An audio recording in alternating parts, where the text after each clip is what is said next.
Friction topic பார்த்துட்டு இருக்கோம். இதில் பாருங்க, ஒரு பிளாக் இருக்குது, இங்கே ரஃப் சர்ஃபேஸ் இருக்குது.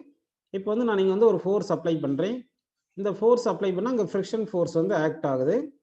அதாவது வந்து பாடி மேலே ஃபோர்ஸ் அப்ளை பண்ணுறோம், பிளாக் மேலே ஃபோர்ஸ் அப்ளை பண்ணுறோம். இந்த பிளாக் வந்து அகெயின்ஸ்ட் இந்த ரஃப் சர்ஃபேஸ் மூவ் ஆகணும். அப்போது அகெயின்ஸ்ட் இந்த ரஃப் சர்ஃபேஸ் மூவ் ஆகும்போது இந்த ரஃப் சர்ஃபேஸ் கிரவுண்ட் என்ன பண்ணுதுன்னா இந்த பிளாக் மோஷனை அப்போஸ் பண்ணுது. ஸோ இப்போ ground exert force on the block வந்து ஃப்ரிக்ஷன் ஃபோர்ஸ். இது action. For every action there is an equal and opposite reaction வரும்.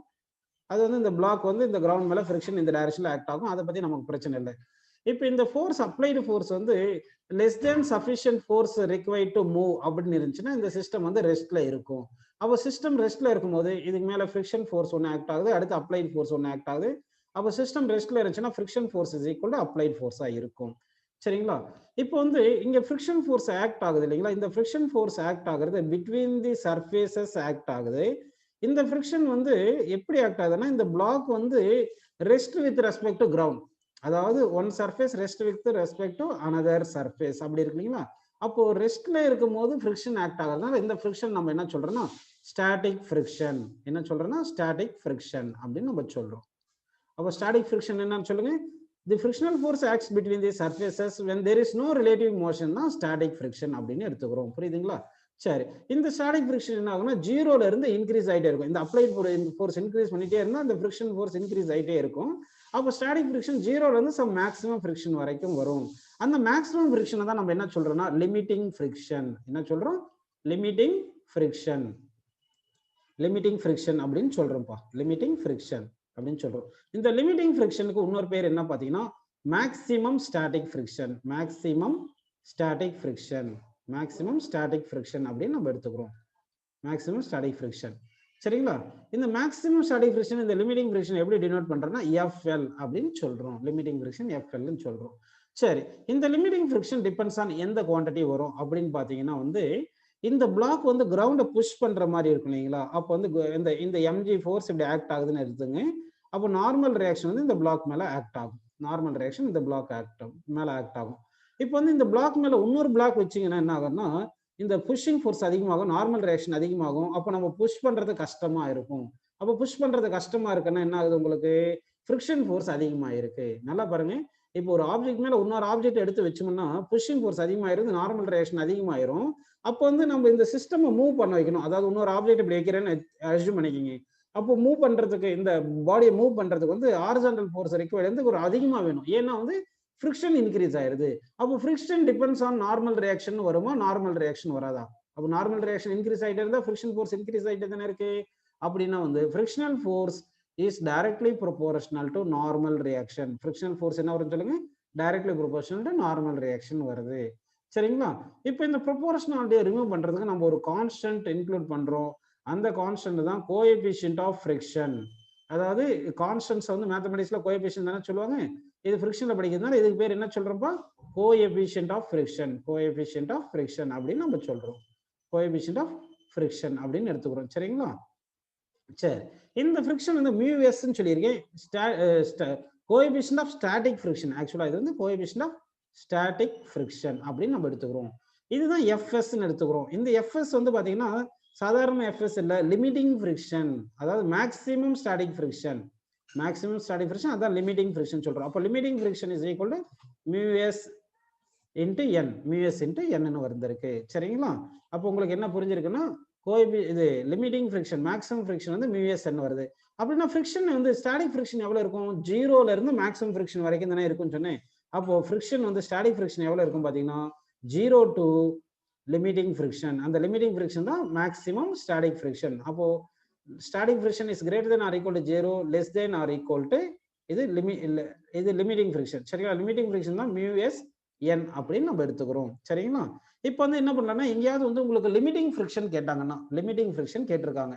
அப்போ லிமிட்டிங் ஃப்ரிக்ஷன் கேட்கும்போது என்ன பண்ணணும்னா நீங்க வந்து அந்த நேச்சர் ஆஃப் தி சர்ஃபேஸ் இருக்கு இல்லையா, கோஎஃபிஷியன்ட் ஆஃப் ஃப்ரிக்ஷன் அதை கண்டுபிடிக்கணும். அடுத்து நார்மல் ரியாக்ஷன் கண்டுபிடிக்கணும். அது ரெண்டுத்தையுமே நீங்க சப்ஸ்டிட் பண்ணிட்டீங்கன்னா உங்களுக்கு லிமிட்டிங் ஃப்ரிக்ஷன் கிடைக்கும். என்ன கிடைக்கும்னா லிமிட்டிங் ஃப்ரிக்ஷன் கிடைக்கும். புரியுதுங்களா உங்களுக்கு? சரி, இப்போ வந்து நான் என்ன பண்றேன்னா உங்களுக்கு ஒரு லிமிட்டிங் ஃப்ரிக்ஷன் கண்டுபிடிக்கிறது ஒரு டிஃபரெண்ட் கேஸ் எக்ஸ்பிளைன் பண்றேன் பாருங்க. இப்போ வந்து என்ன பண்றேன்னா இன்க்ளைன் பிளேன் இப்படி எடுத்திருக்கு. இது வந்து ஒரு இன்க்ளைன் பிளேன் எடுத்திருக்குப்பா. இந்த இன்க்ளைன் பிளேன் எடுத்துக்கேன். இந்த இன்க்ளைன் பிளேன் மேல ஒரு ஆப்ஜெக்ட்டை பிளேஸ் பண்றேன். நான் ஒரு ஆப்ஜெக்ட்டை பிளேஸ் பண்ணியிருக்கேன். இப்படி பிளேஸ் பண்ணியிருக்கேன். இது ரஃப் இன்க்ளைன் பிளேன். இந்த சர்ஃபேஸ் வந்து ரஃப் இன்க்ளைன் பிளேனா இருக்கு. இங்க தீட்டா ஆங்கிள் இருக்கு. இங்க தீட்டா ஆங்கிள் இருக்கு. சரிங்களா? இப்போ வந்து என்னென்ன ஃபோர்ஸ் ஆக்ட் ஆகும் பாருங்க. இந்த பிளாக் மேல ஆக்சுவலா mg ஃபோர்ஸ் டவுன்வர்ட் ஆக்ட் ஆகும். அடுத்து வந்து நார்மல் ரியாக்ஷன் ஆக்ட் ஆகும். சரிங்களா? இந்த மாதிரி ஃபோர்ஸ் ஆக்ட் ஆகுது. இப்போ வந்து mg ஃபோர்ஸ் இங்க ஆக்ட் ஆகுது. இங்க நார்மல் ரியாக்ஷன் ஃபோர்ஸ் ஆக்ட் ஆகுது. இங்க தீட்டானா இங்க 90 மைனஸ் தீட்டா, சோ தட் இந்த ஆங்கிள் தீட்டா அப்படின்னு உங்களுக்கு புரியுது. சரிங்களா? இப்போ நம்ம என்ன பண்ண போறோம்னா, இந்த mg ஃபோர்ஸை 2 காம்பனண்டா நம்ம ரிசால்வ் பண்ண போறோம். 2 காம்பனண்டா ரிசால்வ் பண்ண போறோம். ஒரு காம்பனண்ட் வந்து parallel to inclined plane, இன்னொரு காம்பனண்ட் வந்து perpendicular to inclined plane. அப்போ perpendicular to inclined plane இந்த சைடுல தானே தீட்டா இருக்கு. அப்போ தீட்டா இருக்கிற சைடு cos காம்பனண்ட்னால இங்க mg cos θ ஆக்ட் ஆகும். இங்க வந்து mg sin θ ஆக்ட் ஆகும். mg sin θ ஆக்ட் ஆகும். புரியுதுங்களா உங்களுக்கு? சரி. இப்போ இந்த கேஸ்ல லிமிட்டிங் ஃப்ரிக்ஷன் எவ்வளவுன்னு கேட்டாங்கன்னா, லிமிட்டிங் ஃப்ரிக்ஷன் எவ்வளவு கேட்டா என்ன பண்ணணும்? μs × n, μs × n ன்னு எடுத்துக்கணும். இப்போ perpendicular to the incline plane body வந்து மூவ் ஆகுதா, பாடி வந்து மூவ் ஆகலையா அப்படின்னு பார்த்தோம்னா மூவ் ஆகல இல்லையா? அப்போ பர்பெண்டிகுலர் டு இன்க்ளைன் பிளேன், அதாவது எலாங் தி இன்க்ளைன் பிளேன் வந்து எக்ஸ் ஆக்சிஸ் வச்சுங்க. இதை வந்து எக்ஸ் ஆக்சிஸ்னு எடுத்துங்க. இதை ஒய் ஆக்சிஸ்னு எடுத்துங்க. Perpendicular to the incline plane Y ஆக்சிஸ்னு வச்சுங்க. சரிங்களா? நமக்கு எக்ஸ் ஆக்ஸ் ஒய் ஆக்சிஸ்னா பர்பெண்டிகுலரா இருந்தா எக்ஸ் ஆக்ஸ் ஒய் ஆக்சிஸ் தான். 2 ஆக்சிஸ் பர்பெண்டிகுலரா இருந்தா எக்ஸ் ஆக்ஸ் ஒய் ஆக்சிஸ் வரும். Along Y axis net force 0ன்னு வச்சுட்டீங்கன்னா அப்ப என்ன ஆகுதுன்னா n must be equal to mg cos θ இருக்கணும். ஏன்னா நெட் ஃபோர்ஸ் ஒய் டைரக்ஷன்ல பர்பெண்டிகுலர் டு இன்க்ளைன் பிளேன் டைரக்ஷன்ல மூவ் ஆகல அப்படின்னா n must be equal to mg cos θ இருக்கணும். n must be equal to mg cos θ இருக்கணும். புரியுதுங்களா? அதனால n is equal to mg cos θ அப்படின்னு நம்ம எடுத்திருக்கோம். அப்போ லிமிட்டிங் ஃப்ரிக்ஷன் என்ன வரும் பாத்தீங்கன்னா μs mg cos θ. இன்க்ளைன் பிளேன்ல லிமிட்டிங் ஃப்ரிக்ஷன் என்ன வந்திருக்கு? μs mg cos θ அப்படின்னு நமக்கு வந்திருக்கு. சரிங்களா? இங்க புல்லிங் ஃபோர்ஸ் என்ன இருக்கு சொல்லுங்க? mg sin θ இருக்கு. இப்போ இந்த mg sin θ இது புல் பண்றதுக்கு ட்ரை பண்ணோம் இல்லைங்களா? இப்படி புல் பண்ண ட்ரை பண்ணும். அப்போ ஃப்ரிக்ஷன் ஃபோர்ஸ் எந்த டைரக்ஷன்ல ஆக்ட் ஆகணும்? அப்போசஸ் தி மோஷன் தானே வரணும். அதனால வந்து ஃப்ரிக்ஷன் ஃபோர்ஸ் அப்போசஸ் மோஷன் இந்த டைரக்ஷன்ல இருக்கும். ஃப்ரிக்ஷன் ஃபோர்ஸ் வந்து அப்போசஸ் மோஷன் இந்த டைரக்ஷன்ல இருக்கு. சரிங்களா? இப்போ வந்து நமக்கு இப்போ சிஸ்டம் வந்து ரெஸ்ட்ல இருக்குன்னு வச்சுங்க. சிஸ்டம் வந்து ரெஸ்ட்ல இருக்கு. அப்போ வந்து சிஸ்டம் ரெஸ்ட்ல இருக்குன்னா அந்த ஃப்ரிக்ஷன் ஆக்ட் ஆகுதுல, இது ஸ்டாட்டிக் ஃப்ரிக்ஷன். இந்த ஸ்டாட்டிக் ஃப்ரிக்ஷன் எவ்வளவு இருக்கும்னு சொல்லுங்க. இந்த ஸ்டாட்டிக் ஃப்ரிக்ஷன் இருக்கு இல்லைங்களா? இந்த static friction must be is equal to mg sin θ ன்னு சொல்லலாமா? இல்லைன்னா இந்த static friction must be equal to μs mg cos θ அப்படின்னு சொல்லலாமா? ஃபர்ஸ்ட் ஆப்ஷன் செகண்ட் ஆப்ஷன் சொல்லி கொடுத்துருக்கேன். நல்லா கவனிங்க. ஒரு ஆப்ஜெக்ட் வந்து இன்க்ளைன் பிளேன்ல பிளேஸ் பண்ணியிருக்கேன். ஆங்கிள் θன்னு இருக்கு. இந்த மாஸ் mன்னு இருக்கு. அப்போ mg ஃபோர்ஸ் ஆக்ட் ஆகுது. இங்க புல்லிங் ஃபோர்ஸ் mg sin θ, இது mg cos θ இருக்கு. இங்க வந்து நார்மல் ரியாக்ஷன் இருக்கு. இந்த y டைரக்ஷன்ல நோ மோஷன் எடுத்துட்டு n is equal to mg cos θன்னு சொல்லியிருக்கேன். சரிங்களா? அதே மாதிரி இந்த பக்கம் ஃப்ரிக்ஷன் இருக்குன்னு சொல்லியிருக்கேன். இப்போ friction force equal must be mg sin θ வருமா? Friction force must be mg cos θ வரணுமா? ஆக்சுவலா பாத்தீங்கன்னா எலாங் தி இன்க்ளைன் பிளேன் இருக்கு இல்லையா? Along the incline plane no motion எடுத்தோம்னா net force along the incline plane வந்து 0வா இருக்கணும். அப்போ mg sin θவும் ஃப்ரிக்ஷன் ஃபோர்ஸும் ஈக்குவல் அண்ட் ஆப்போசிட்டா இருக்கணும். Friction force and mg sin θ equal and ஆப்போசிட்டா இருந்தாதான் என்ன ஆகும்? உங்களுக்கு நெட் ஃபோர்ஸ் 0 வரும். அப்போ இந்த ஃப்ரிக்ஷன் ஸ்டாட்டிக் ஃப்ரிக்ஷன்றதால இன்க்ளைன் பிளேன்ல பிளேஸ் பண்ணும்போது mg sin θ ஒருத்தர் கரெக்டா சொல்லியிருக்காரு. mg sin θ ஃபோர்ஸ் தான் ஃப்ரிக்ஷன் ஃபோர்ஸ் ஆக்ட் ஆகுது. ஒருவேளை இதே ஃப்ரிக்ஷன் லிமிட்டிங்கா இருந்தா அப்போ லிமிட்டிங் ஃப்ரிக்ஷனா இருந்தா அது μs mg cos θ அப்படின்னு சொல்லி இருக்கலாம். சரிங்களா? அதனால நம்ம கண்டிப்பா mg sin θ equal to friction ஃபோர்ஸ்ன்றது தெரியுது. புரியுதுங்களா? அது ஒருவேளை இந்த ஆப்ஜெக்ட் மூவ் ஆயிட்டு இருந்தா மூவிங் கண்டிஷன் நான் அப்புறமா எக்ஸ்பிளைன் பண்றேன். இப்போதைக்கு இது வரைக்கும் புரியுது. ஸோ உங்களுக்கு என்ன புரியணும் பாத்தீங்கன்னா, ஒரு இந்த லிமிட்டிங் ஃப்ரிக்ஷனை கண்டுபிடிக்கணும்னா அந்த எந்த கேஸ்ல சொல்லியிருக்காங்க அந்த கேஸ்ல நார்மல் ரியாக்ஷனை கண்டுபிடிக்கணும். அந்த நார்மல் ரியாக்ஷனை கண்டுபிடிச்சிட்டு இன்டு மியூ போட்டுக்கிட்டோம்னா நமக்கு லிமிட்டிங் ஃப்ரிக்ஷன் கிடைக்கும். புரியுதுங்களா? சரி. இப்போ ஒரு கொஸ்டின் கேட்குறேன். இது யார் கரெக்டா சொல்றீங்க பார்க்கலாம். இப்போ வந்து என்ன பண்ணியிருக்கேன்னா ஒரு பிளாக்கை வந்து கிரவுண்ட் மேல பிளேஸ் பண்ணியிருக்கேன்ப்பா. இப்போ வந்து இந்த பிளாக் வந்து மாஸ் எம்னு கொடுத்தாச்சு. நான் ஒரு ஃபோர்ஸ் வந்து இப்படி ஒரு ஃபோர்ஸ் அடிஷனலா ஒரு ஃபோர்ஸ் இந்த டைரக்ஷன்ல இப்படி அப்ளை பண்றேன். ஃபோர்ஸ் இப்படி அப்ளை பண்ணியிருக்கேன். இந்த ஃபோர்ஸ் வந்து max angle θ with X axis அப்படின்னு கொடுத்துருக்கேன். ஆங்கிள் θ வித் எக்ஸ் ஆக்சிஸ் கொடுத்துருக்கேன். சரிங்களா? இங்க கோஎஃபிஷியன்ட் ஆஃப் ஃப்ரிக்ஷன் மியூன்னு சொல்லியிருக்கேன். So limiting friction in this case, limiting friction in this case வந்து எந்த ஆப்ஷன் வரும் அப்படின்றது கொஸ்டின் கேட்குறேன். ஃபாஸ்டா நீங்க சொல்லணும். லிமிட்டிங் ஃப்ரிக்ஷன் இந்த கேஸ்ல ஃபர்ஸ்ட் ஆப்ஷன் வந்து மியூ எம்ஜி அப்படின்னு சொல்லியிருக்கேன். செகண்ட் கேஸ் வந்து mu into MG into F அப்படின்னு சொல்றேன். சரிங்களா? அடுத்து மியூ இன்ட்டு எம்ஜி பிளஸ் எஃப்னு சொல்லியிருக்கேன். தேர்ட் ஆப்ஷன் வந்து என்ன சொல்றேன்னா மியூ இன்ட்டு எம்ஜி பிளஸ் கவனிங்க ப்ளஸ் எஃப் சைன் தீட்டா அப்படின்னு சொல்லியிருக்கேன். சரிங்களா? அடுத்து வந்து fourth option mu into mg minus F sine theta அப்படின்னு கொடுத்துருக்கும். கொஸ்டின் நல்லா கவனிங்க. ஒரு பிளாக் வந்து ரஃப் சர்ஃபேஸில் பிளேஸ் பண்ணியிருக்கோம். அது மேலே ஒரு ஃபோர்ஸ் அப்ளை பண்ணுறேன். அந்த force max angle theta with horizontal வந்திருக்கு. Coefficient of friction between the block and the surface வந்து மியூன்னு இருக்கு. சரிங்களா? இப்போ வந்து நம்ம என்ன கொஸ்டின் கேட்குறோம், what is the limiting friction? Limiting friction எவ்வளோன்னு கேட்டிருக்கேன். கொஸ்டின் வந்து லிமிட்டிங் ஃப்ரிக்ஷன் எவ்வளோன்னு நீங்கள் ஆன்சர் சொல்லணும். இப்போ கண்டினியூ பண்ணலாம் பாருங்க. இப்போ வந்து இந்த ஃபோர்ஸ் வந்து நம்ம ரெண்டு காம்பனண்டா ரிசால்வ் பண்ணலாம். ஃபோர்ஸ் ஃப்ரிக்ஷன் இப்படி தானே ஆக்ட் சாரி அப்ளைட் ஃபோர்ஸ் இப்படி தானே ஆக்ட் ஆயிருக்கு. சரி, இப்போ இந்த ஃபோர்ஸ் இங்க தீட்டா இந்த டைரக்ஷன்ல தானப்பா இருக்கு. சரி, தீட்டா இந்த டைரக்ஷன்ல இருக்கு. இது ரெண்டு காம்பனண்டா ரிசால்வ் பண்ணலாமா? அப்போ இங்க தீட்டா இப்படி எடுத்துக்கிட்டோம்னா இந்த ஃபோர்ஸை ரிசால்வ் பண்ணா இது எஃப் காஸ் தீட்டா. இது எவ்வளவு வரும்னு சொல்லுங்கப்பா? எஃப் காஸ் தீட்டான்னு வருது. இப்போ இந்த டைரக்ஷன்ல என்ன வரும்னு சொல்லுங்க?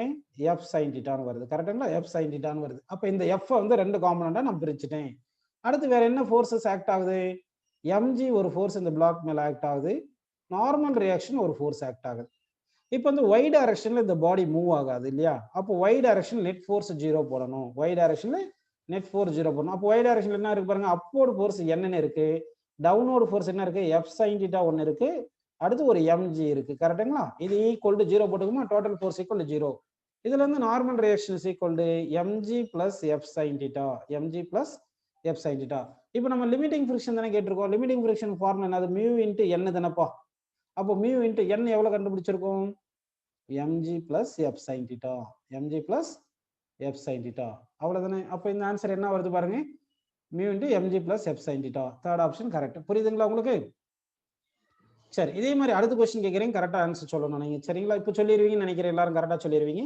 இப்போ வந்து பாருங்க, இது ஒரு பிளாக் கொடுத்துருக்கேன், டக்கு டக்குன்னு சொல்லணும். இதுக்கு மாஸ் எம்னு கொடுத்துருக்கேன். இது இந்த பிளாக் மேல ஃபோர்ஸ் இப்படி எஃப்னு அப்ளை பண்றேன். இந்த angle made by this force with vertical வந்து தீட்டான்னு சொல்லியாச்சு. Coefficient of friction between this block and surface வந்து இந்த ஹாரிசான்டல் சர்ஃபேஸ் வந்து மியூன்னு கொடுத்துட்டேன்பா. இப்போ வந்து நமக்கு வந்து லிமிட்டிங் ஃப்ரிக்ஷன் வேணும். லிமிட்டிங் ஃப்ரிக்ஷன் வேணும், கரெக்டாக சொல்லணும். ஃபர்ஸ்ட் ஆப்ஷன் வந்து என்ன கொடுத்துருக்குன்னா mu into mg. Second option mu into mg plus f sine theta. சரிங்களா? தேர்ட் ஆப்ஷன் வந்து mu into mg plus f cos theta. Fourth option வந்து mu into mg minus f cos theta. இப்போ இந்த question டக்குன்னு answer சொல்லுங்கப்பா. இந்த force வந்து என்ன பண்றோம், இந்த ஃபோர்ஸ் வந்து இந்த பக்கம் ரிசால்வ் பண்ணா எஃப் காஸ்டா, இங்க வந்து எஃப் சைன் தீட்டான்னு வருது. இங்க வந்து என்ன ஃபோர்ஸ் வருது, இங்க mg வருது. அப்போ இங்க நார்மல் ரியாக்ஷன் இருக்கு. சரிங்களா? அப்போ y டைரக்ஷன்ல பார்த்தோம்னா n பிளஸ் அப்வர்ட் ஃபோர்ஸ் வந்து n plus f cos θ, downward force வந்து mg ன்னு வருது. கரெக்ட்டுங்களா? அப்போ n is equal to mg minus f cos θ. So friction is equal என்ன வரும், limiting friction is equal to mu into n வருது. கரெக்ட்டுங்களா? மியூ இன்ட்டு n போட்டீங்கன்னா mu into mg minus f cos θ அப்படின்னு கிடைக்குது. கரெக்ட்டுங்களா? ஸோ அப்போ கரெக்டான ஆப்ஷன் ஆப்ஷன் டி கரெக்டாக சொல்லியிருக்கீங்க. ஸோ உங்களுக்கு இந்த ஃப்ரிக்ஷன் எல்லாம் புரிஞ்சிருக்கு. அப்போ வந்து என்ன பண்ணலாம்னா, ஒரு ஆப்ஜெக்ட் எடுத்துக்கலாம். இந்த ஆப்ஜெக்ட் மேலே நம்ம ஃபோர்ஸ் அப்ளை பண்ணுவோம். ஃபோர்ஸ் அப்ளை பண்ணுறோம், அங்கே ஃப்ரிக்ஷன் ஆக்ட் ஆகுது. இப்போ பாடி ரெஸ்ட்டில் இருந்துச்சுன்னா ஸ்டாட்டிக் ஃப்ரிக்ஷன் ஆக்ட் ஆகும்.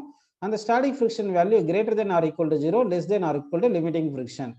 சரிங்களா? இப்போ வந்து நம்ம என்ன பண்ணுறோம்னா, ஃபோர்ஸ் அப்ளை பண்ணுறோம் இல்லைங்களா? இந்த ஃபோர்ஸ் அப்ளைடு இன்க்ரீஸ் பண்ணோம்னா, லிமிட்டிங் ஃப்ரிக்ஷனை விட அதிகமாக அப்ளை பண்ணும் போது மோஷனுக்கு வந்துடும். ஆப்ஜெக்ட் வந்து மோஷன் வந்துடும். There will be relative motion. There will be relative motion வந்துடும். So when force applied வந்து greater than or equal to limiting friction, அதாவது கொஞ்சம் slightly greater than limiting friction apply பண்ணும்போது மோஷன்ல வந்துடும். அப்போ மோஷன்ல வரும்போது இங்க ஃப்ரிக்ஷன் ஃபோர்ஸ் ஆக்ட் ஆகும் இல்லைங்களா?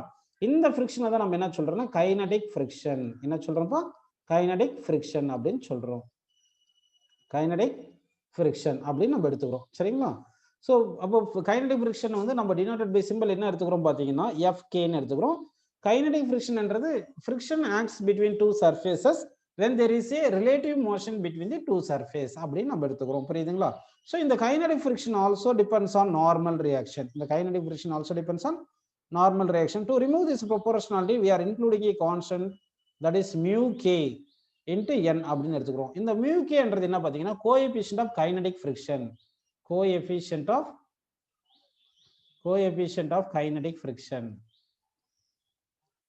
coefficient of kinetic friction அப்படின்னு நம்ம எடுத்துக்கிறோம். சரிங்களா? சரி, இப்போ வந்து இந்த எப்படி நமக்கு இந்த ஸ்டாட்டிக் ஃப்ரிக்ஷன் வந்து 0 டு லிமிட்டிங் ஃப்ரிக்ஷன் இருக்கோ அந்த மாதிரி கைனடிக் ஃப்ரிக்ஷன் ஒரு ரேஞ்சில் இருக்காது. கைனடிக் ஃப்ரிக்ஷன் ஃபிக்ஸ்டு வேல்யூ தான், இது மாறாது. புரியுதுங்களா உங்களுக்கு? சரி, இப்போ உங்களுக்கு ஒரு கொஸ்டின் கேட்போம். ஒரு ஆப்ஜெக்ட் பிளேஸ் பண்ணிட்டோம். இப்போ இருக்கு இங்க லிமிட்டிங் ஃப்ரிக்ஷன் ஒரு கான்செப்ட் இருக்கு, கைனடிக் ஃப்ரிக்ஷன் ஒன்று இருக்கு. லிமிட்டிங் ஃப்ரிக்ஷனுக்கும் கைனடிக் ஃப்ரிக்ஷனுக்கும் ரிலேஷன் எழுதுவோம். ஈக்குவல் வருமா, லெஸ் தென் வருமா, கிரேட்டர் தென் வருமா, டேட்டா இன்சஃபிஷியன்ட்டா வருமா? என்ன நினைக்கிறீங்க? அதாவது வந்து ஒரு ஆப்ஜெக்ட் இருக்கு, அந்த ஆப்ஜெக்ட் ரெஸ்ட்ல இருக்கும்போது மேக்ஸிமம் ஸ்டாட்டிக் ஃப்ரிக்ஷன் ஆக்ட் ஆகுறது தான் லிமிட்டிங் ஃப்ரிக்ஷன். அடுத்து வந்து மோஷன்ல இருக்கும்போது ஆக்ட் ஆகிற ஃப்ரிக்ஷன் தான் கைனடிக் ஃப்ரிக்ஷனு. இது ரெண்டுமே ஈக்குவலா இருக்குமா, லெஸ் தேனா இருக்குமா, கிரேட்டர் தேனா இருக்குமா, டேட்டா இன்சஃபிஷியன்ட்டா இருக்குமா அப்படின்னு கேட்டிருக்கோம். சரி, இப்போ வந்து உங்களுக்கு தெரியும் வந்து அதாவது ஆக்சுவலா என்ன ஃபீல் பண்ணியிருப்பீங்கன்னா, நீங்க சைக்கிள் ஓட்டும் போது கூட சைக்கிள் ஸ்டார்ட் பண்றதுக்கு கஷ்டமா இருக்குமே தவிர அதே அதை மோஷன்ல மெயின்டைன் பண்றது ஈஸியா இருக்கும். ஏன் தெரியுங்களா? ஸ்டார்ட் பண்றதுக்கு லிமிட்டிங் ஃப்ரிக்ஷனை ஓவர் கம் பண்ணணும், மோஷன்ல இருக்கிறதுக்கு கைனடிக் ஃப்ரிக்ஷனை ஓவர் கம் பண்ணணும். அப்போ ஸ்டார்ட் பண்றது தானே கஷ்டமா இருக்கு நமக்கு. அப்போ limiting friction greater than kinetic friction இருக்கும். புரியுதுங்களா உங்களுக்கு? அதனால தான் இந்த ஆர்ஸ் கார்ட் சிஸ்டம் சொல்லியிருப்பாங்க. ஆர்ஸ் கார்ட் சிஸ்டம்ல horse feels difficult to pull the cart. அதாவது ஆர்ஸ் வந்து கார்ட்டை வந்து புல் பண்றதுக்கு, அதாவது ரெஸ்ட்ல இருந்து மோஷன் கொண்டு வரதுக்கு ரொம்ப டிஃபிகல்ட்டா ஃபீல் பண்ணும் than to maintain the constant motion அப்படின்னு சொல்லியிருப்பாங்க. புரியுதுங்களா? அப்படின்னா வந்து கைனடிக் ஃப்ரிக்ஷன் வந்து லெஸ் தென் லிமிட்டிங் ஃப்ரிக்ஷனா இருக்கணும். அப்படின்னா தேர்ட் ஆப்ஷன் வரணும். அப்போ வந்து என்ன வரும் சொல்லுங்க? Third option. Limiting friction greater than kinetic friction.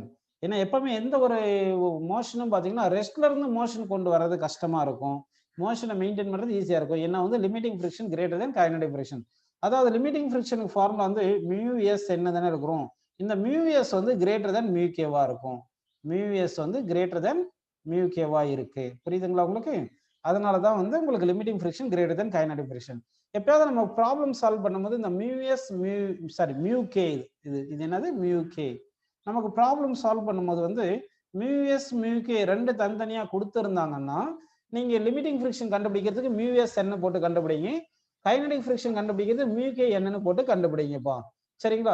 ஒருவேளை மியூஎஸ் மியூகே கொடுக்கலன்னா நீங்க வந்து அப்போ வந்து மியூஎஸ் ஈக்குவல் டு மியூகேன்னு எடுத்து சால்வ் பண்ணிருங்க. ஒரு சில டைம்ல ப்ராப்ளம் சால்வ் பண்ணும்போது அப்படிதான் இந்த coefficient of static friction kinetic friction கொடுத்துக்க மாட்டாங்க, ஒரே ஒரு கோஎஃபிஷியன்ட் ஆஃப் ஃப்ரிக்ஷன் கொடுத்துருப்பாங்க.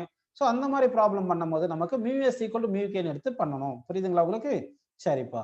நெக்ஸ்ட் பாருங்க, இப்போ வந்து என்ன பண்ணலாம்னா ஒரு ஆப்ஜெக்ட் இருக்கு, இப்படி ஆப்ஜெக்ட் இருக்குன்னு வச்சுங்க. இந்த ஆப்ஜெக்ட் மேல நம்ம ஃபோர்ஸ் அப்ளை பண்றோம்.